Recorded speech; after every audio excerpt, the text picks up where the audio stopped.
China is the shark which eats poor countries.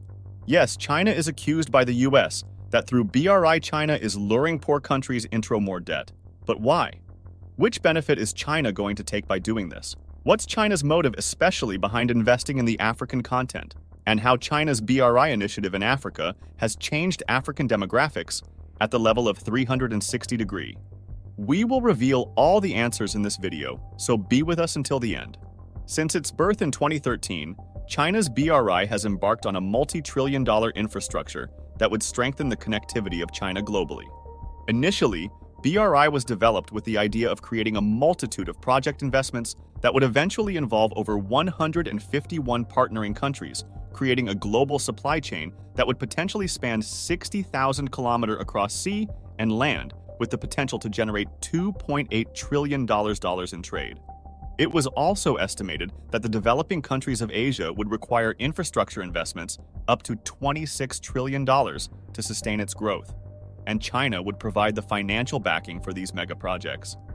BRI's incentives and promises would make any neighboring country want to hop on board. The potential to provide economic stability in low-income regions will eventually increase economic wealth through trade. Sounds fantastic, right? Sure does. The problem is that more than 90% of these partner countries are ranked by the World Bank as low-income or lower-middle income. This has led to struggles in repayment of loans that have been provided by China. And this is the sign of China's debt trap diplomacy. Having become the lender for many low or middle-income countries through the BRI, China is now the world's biggest international creditor. The true scale of the debt, thought to be at least hundreds of billions of dollars, is unknown. Many of the loans, given out by both public and private lenders, are hidden in secrecy. Now, from Sri Lanka and the Maldives to Laos and Kenya, countries are struggling with BRI debt. This puts the Chinese government in a tight spot. For China to simultaneously engage in debt write-downs overseas while domestic economic issues are not fully resolved. This has marred Beijing's reputation. Some critics accuse China of engaging in debt trap diplomacy by trapping poorer countries to sign up for expensive projects so that Beijing could eventually seize control of assets put up as collateral. This was the US accusation over the controversial Hambantota port project in Sri Lanka. Many analysts argue there is little evidence of this, but it has heightened fears that Beijing is using the BRI to undermine others' control. China has also been criticized over its so-called hidden debts. Governments don't know how exposed their borrowing institutions are, which makes it difficult for countries to weigh up the BRI's costs and benefits.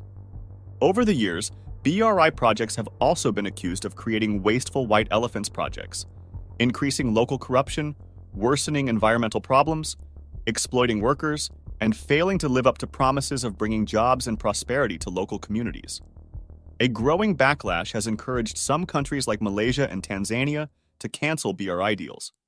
But the think tank and other observers have pointed out the borrowing countries are also to blame, either for rushing into deals without proper planning or mismanaging finances, like in the Hambantota case. Observers also say China gives resources with fewer strings attached, which is less onerous than offers from global lenders or the West. China has become a loan shark, causing countries to turn to the International Monetary Fund for financial backing on top of the already existing loans.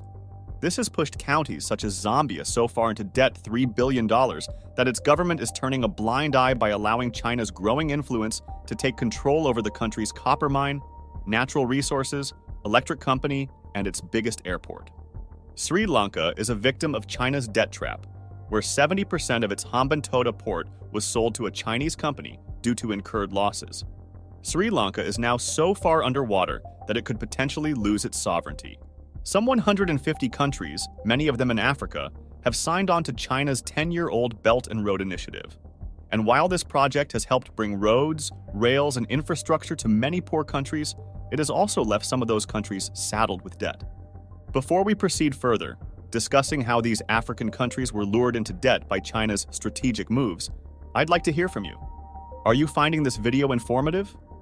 Feel free to share your thoughts and questions in the comment section below. And if you're finding it helpful, please consider liking and subscribing to our channel. Your support means a lot to us and helps us reach a wider audience and the content that you'll love. Let's continue this journey together. Kenya borrowed some $5 billion from China to build railway lines connecting the port city of Mombasa to Nairobi and Nairobi to Naivasha. In Kenya, for example, the standard gauge railway, which debuted 6 years ago, was addressed by Kenyan officials as one of the biggest and most successful local infrastructure projects since the late 1800s. Travel time from Mombasa to Nairobi used to be up to 10 hours.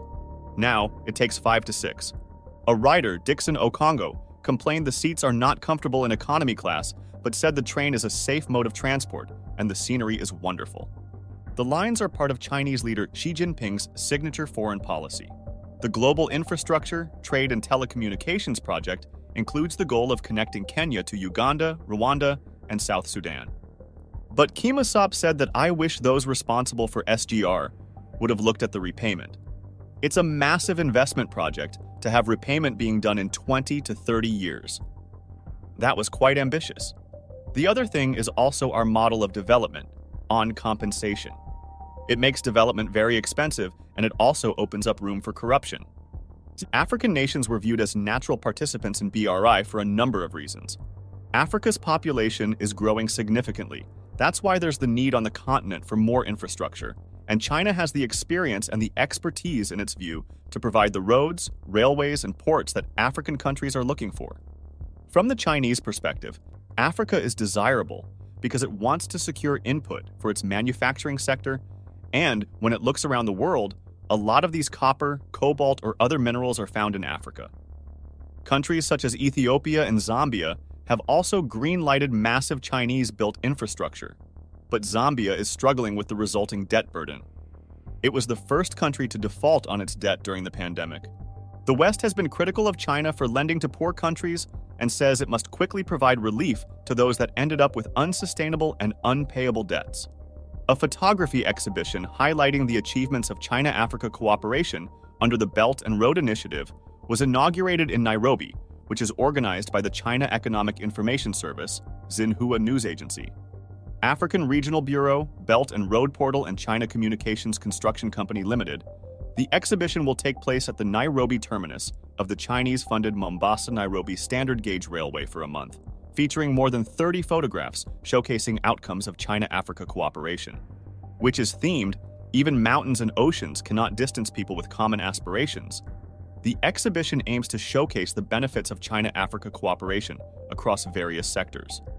It vividly depicts the positive impact of this collaboration within the BRI framework on the lives of local citizens.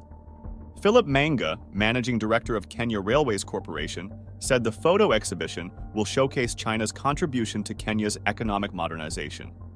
The BRI has been a successful project in Kenya. Kenya has witnessed great improvement in their infrastructure through the BRI, boosting connectivity towards towns and villages. Wang Lijun, president of the China Road and Bridge Corporation, said that investments in modern infrastructure projects in Africa have revitalized Sino-African friendship and sustainable development on the continent. African countries are active and important participants in the China proposed BRI.